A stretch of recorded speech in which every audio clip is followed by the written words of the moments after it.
Oh, Friday morning, July 10. Another in a long sequence of beautiful mornings.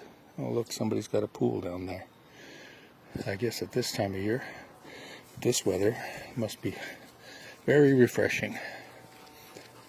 Hey, Pip. We're trying to walk a little bit comfortably today, again, because around the house, the last time I went, the deer flies were pestering us, and even in the village I've noticed occasional, but not nearly as bad as out by our house, that the deer flies are out. In fact, little, I don't know what they call them, bibits. Like, I don't think they're black flies, they're little ones, are pestering, and depending on where you are, like cedar hedges or something like that, seem to be a sanctuary for these little pests. So what do we got going on today? Well, I saw part of the CBC coverage yesterday.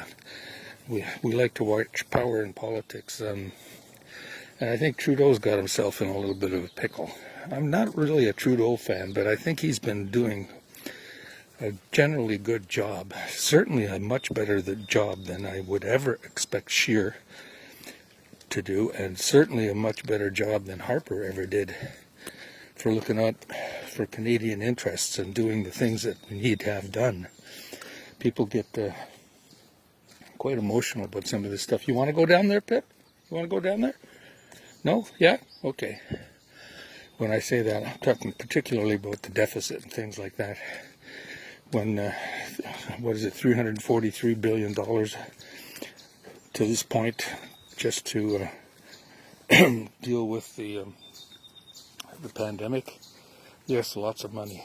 Yes, it's going to be a day of reckoning to pay for it in some way, but it's not a cause for concern. And it's not even a record. It's not even the largest deficit, which was, I believe, in the middle 90s. I could be wrong. It's a while since I looked that stuff up, but it's still not there, and you'll hear the Conservatives harping about it, but it's a false concern. Having said that, the thing that I think will happen, how quickly I don't know, is that taxes will go up, which I don't see as a bad thing.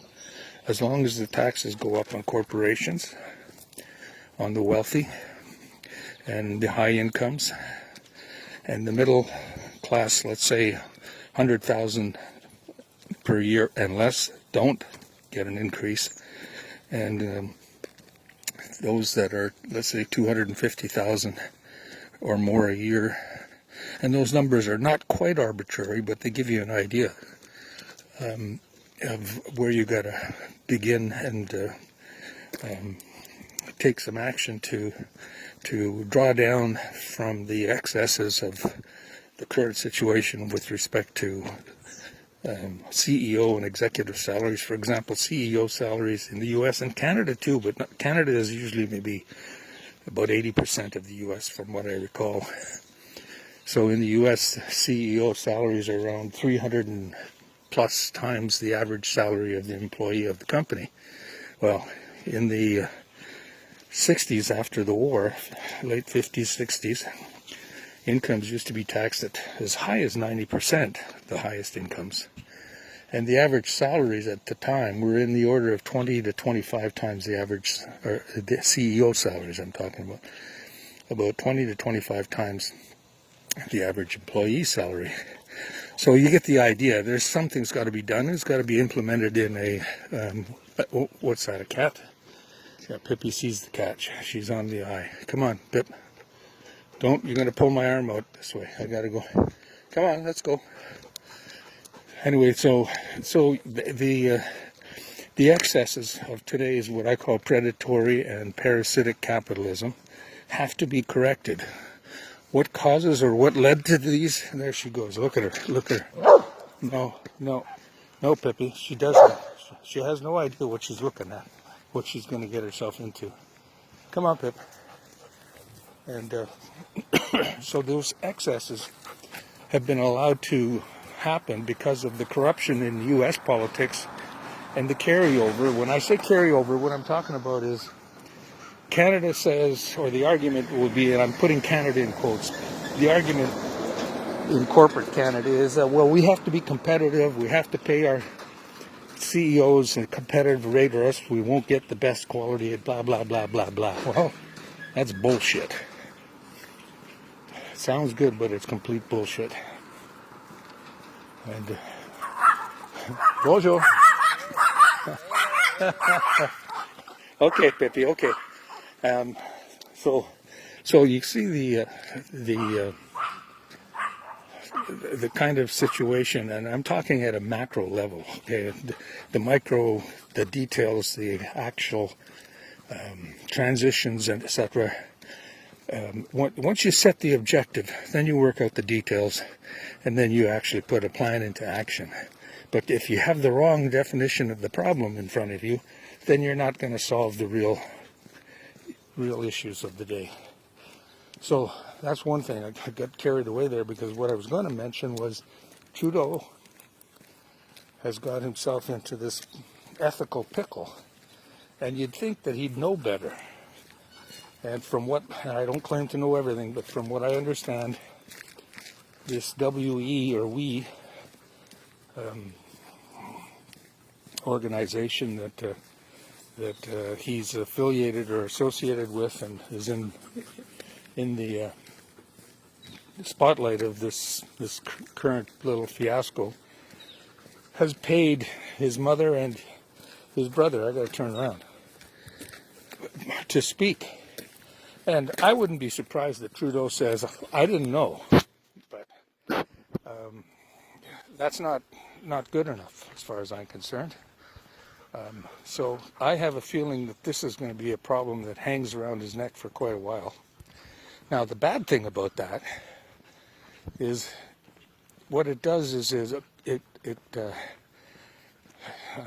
brings forward the opportunity that the correction, if I can use that word, is a conservative government, and that would be the worst possible thing, especially in these economic times where we're on the verge of a serious depression. And so I have a feeling that Trudeau might have to resign, and as the only way to, let's call it, get out of this mess, because I don't think he's going to get elected. Bonjour. So, as much as I would like an NDP government, and I think Jagmeet Singh is a solid leader. He's not the charismatic, and certainly with his turban, he's somewhat of a question mark for a lot of people, because there's still a lot of racism, symbolic racism, that people don't even realize sometimes.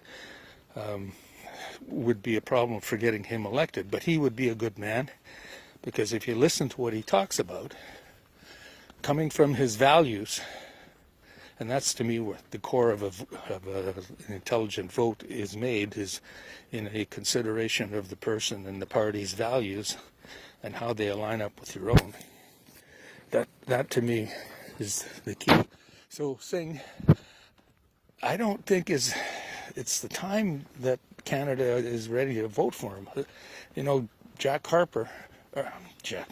Layton was the man and the time, and nature took him out of the picture, unfortunately and sadly.